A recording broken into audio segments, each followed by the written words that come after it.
Early on, which is no bad thing, I suppose, for a new goalkeeper settling in. And I think a lot of Juventus fans watching with us, Pat, will be very surprised that it is Perin in goal ahead of Wojciech Szczesny, if only because when the great Buffon departed, he said famously, "I depart the stage to allow Wojciech Szczesny his moment to establish himself." He's not starting very well, is it? He's not in goal. You need to be playing all right to establish yourself, but obviously the manager wants to have a look at both of them, and Perrin's come in, like you say, he's a good goalkeeper. It's a big ask, isn't it, for either of them, because they've got huge footsteps and gloves to follow in, because you know they've had one of the best goalkeepers in the world for a long time, and he's the part of the scene now. It's a big challenge, and the guy is on that position as well to see how they deal with whoever gets the #1 jersey.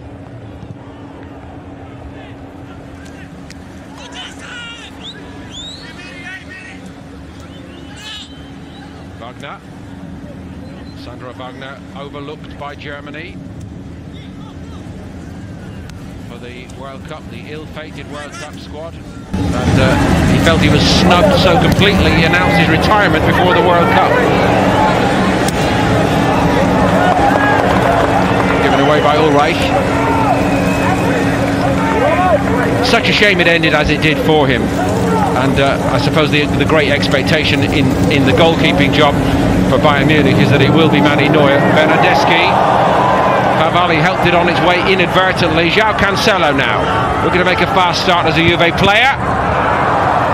Good work by Ulreich.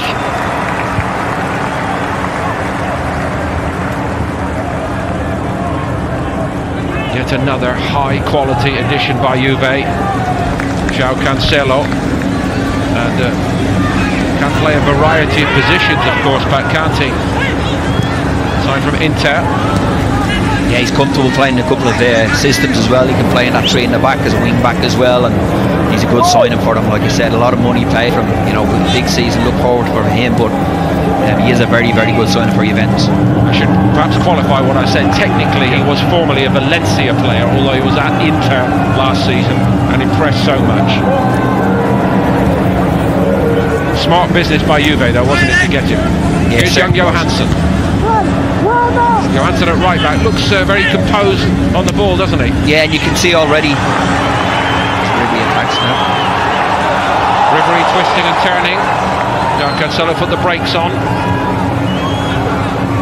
Bernat.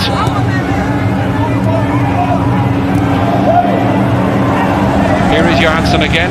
He wears a ponytail like his new manager used to do as a player. You can see already with him, he's a full-back that wants to get forward. Like I said earlier on, he's bombing down the line. Gnabry coming in off the line, nearly playing as a second striker in there beside Wagner, and leaving all that space for Johansson, but he's running into and he wants to get into looking to receive the ball in a wide right position. Pavel Vil it was who had the hit there in the end, and having heard from Salihamidzic before kick-off, one slight difference between Vil and the rest of this young crop for Bayern is that they actually did pay a small amount of money to bring him in from Kaiserslautern. Martinez had a swipe at it. Ribery, deflection on that.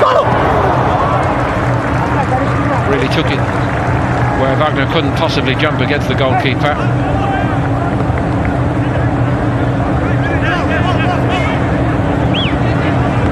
Shorter hairstyle these days for Kovac. Huge impression he built as a coach since taking over Eintracht Frankfurt. Full of bright ideas, watching Eintracht week to week. You never knew what the selection would be or what the formation would be. And it's obviously part of the plan with Bayern Munich. He used a lot of young players at Eintracht as well, and that's what they brought them to the club. Obviously they feel that they've got to start producing their own homegrown players as well through their academy. Wagner got some room. Rugani stepped way off him then. And again Wagner gets it. Nice idea. Chiellini was alert. Reach Bernat now.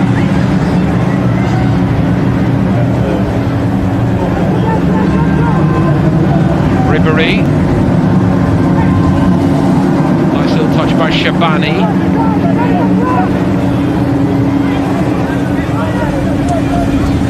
Johansson once more.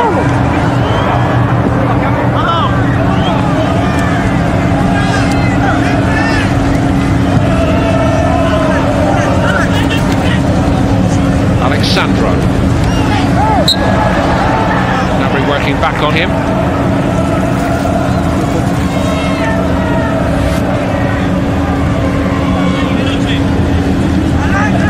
Just a little foot in from behind from Gnabry, like you say, gives away a silly free kick. But they've started the game really well. Bayern Munich passed the ball really well. All the young players looking to get on it and express themselves.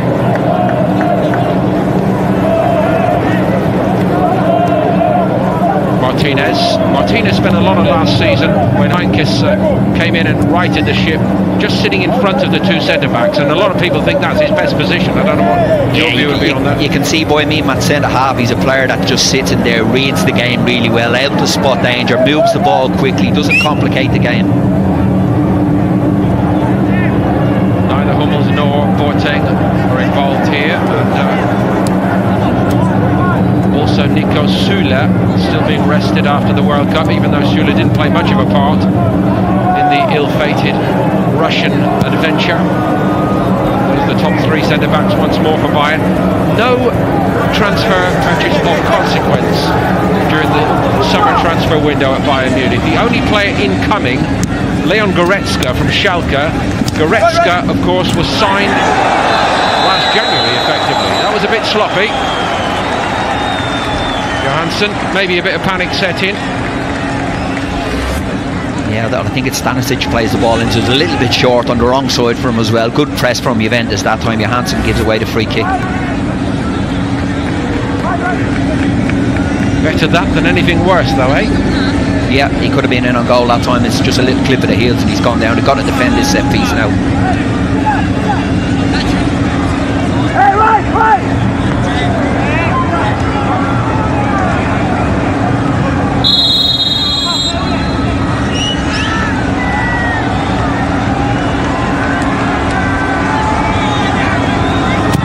Pjanic over it, two-fisted by Ulreich. Ribery comes away with it. Great piece of tracking back by João Cancelo. Chiellini is going to get his first yellow card of 2018-19. What took so long? There's a surprise. He said he just seen Ribery get away from him and he just come across him and clipped his heels. They had a big hug at the start of the game to tip off. It didn't last long. Here you see it. First one's a foul as well. Chiellini says you're not going any further, just takes him down.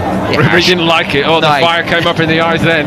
He did, that's what I'm saying. The hug went out the window at that stage, but he was looking for a little bit of revenge. Ribery, I think when he seen who it was, he backed down a little bit. But as we see so often in this International Champions Cup, there is that edge. Competitive matches.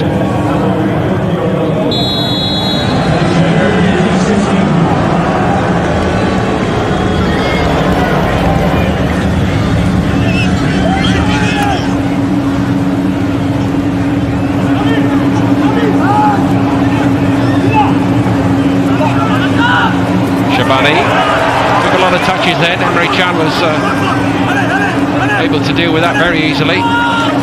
Bernardeschi turned back. I think that's the learning curve as well for the young players. What they should get out of this game is, you know, lower down, and when they're playing in their own level, then may point they get a bit of time in the ball, but at this level you get closed down very quickly, as you see there. Emre Can coming into the back of Shabani.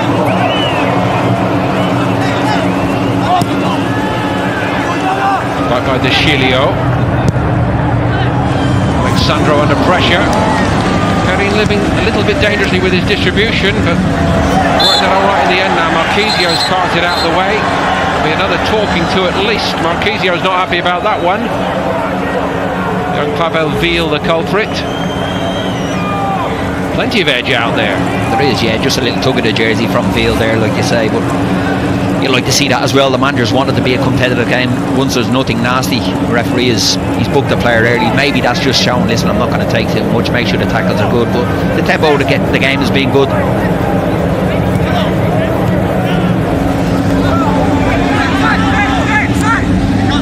surely, Pat, one of the biggest factors here is that when young players come into this, they will understand that the top players actually don't do friendlies, do they? Their attitude is different. Yeah, and you go back to Bayern's first game, Robin in the first game, he's constantly at his players, making sure they're on top of it, making sure that there's mistakes made, that they know about it, and that's why they play at the level they play for so long. They treat every game, even the likes of Chiellini, they treat it as a proper game. They want to get their sharpness and their, you know, what pre-season is about. But one thing, they don't want to lose football matches. The International Champions Cup featuring the champions of Italy and Germany here. Two clubs with stellar histories.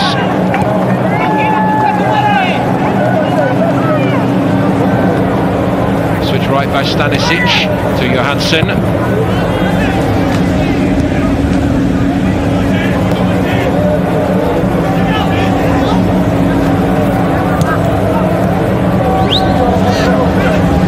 Help on its way, and Zila just crowded out of it in the end.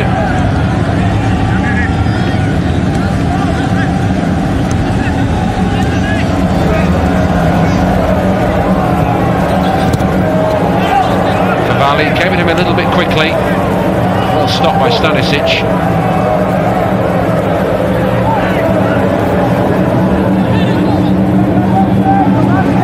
Bernat.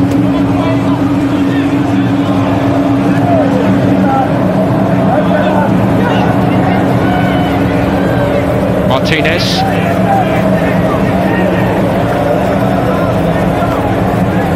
Wasn't an avenue forward for him.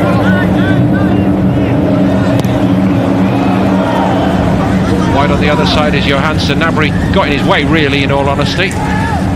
And it's another learning curve. You see that time Juventus getting back into the shape with it, notoriously very, very good at defensively, really sound. That's why I was, you know, the start of the game defensively, they're a little bit all over the place, but you can see them getting their shape back, and that's where the Bayern Munich players, the young ones, got to be patient, keep moving the ball, but moving it quickly. De Chilio. Bernardeschi. That left peg is capable of hitting that diagonal all right. Just scurried away on this damp surface here. Marchisio had made the run from deep, and there's another man who just defies the normal aging process. Marchisio, what a great career, and he's 32 now, still going strong. Yeah, and he is the one trying to get up to Vivalli, like you say. That's the second time he's tried to get beyond that time from a switch of play from the right to the left. He's running that inside left channel. He just done that one earlier on as well, trying to go off the ball from Can. Like you say, 32 years of age, still willing to get around the pitch and make them runs.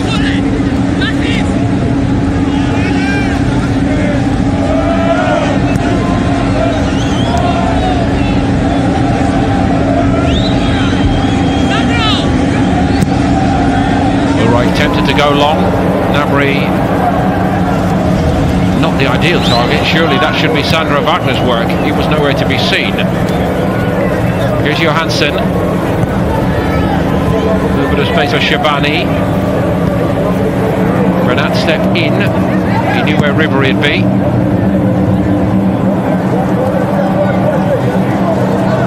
Has pointed out, Juve drop off into that very familiar pattern. Doesn't matter which individuals are playing for them.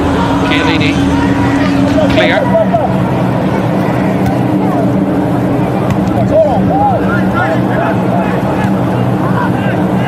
Back by Beale to Stanisic.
تراجع يونايتد إلى 15 نقطة خلف 6.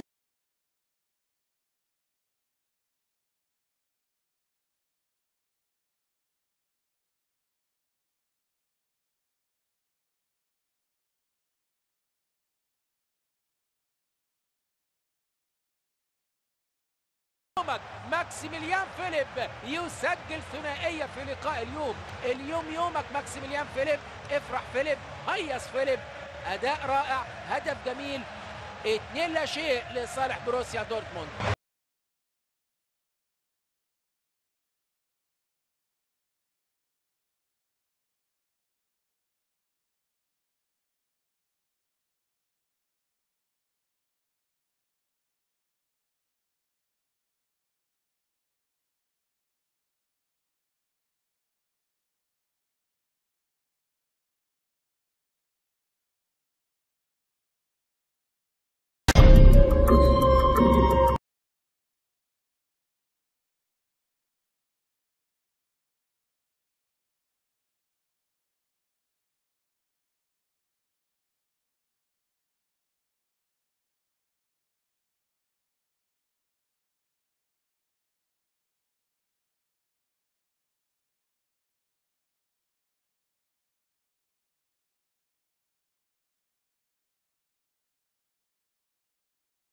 استوائية، واللي وضع قدمه في هدف التعادل في الدقيقة 53.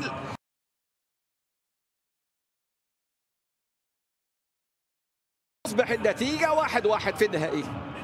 هجمة حلوة من بايرن ميونخ. صار جيم اون مع لويس هامilton، يعني ما راح يخسر بيت ستوب. عم بيحاولوا عدم.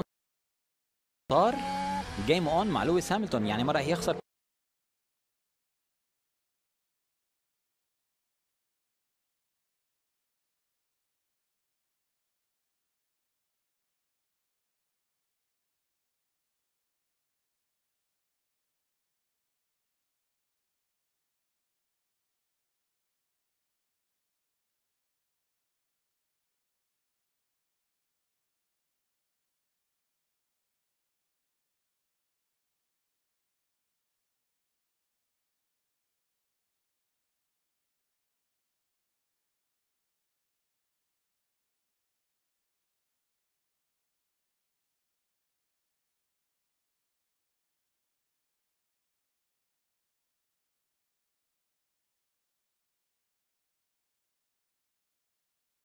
But not taking them, and again De Chilio's under a lot of pressure.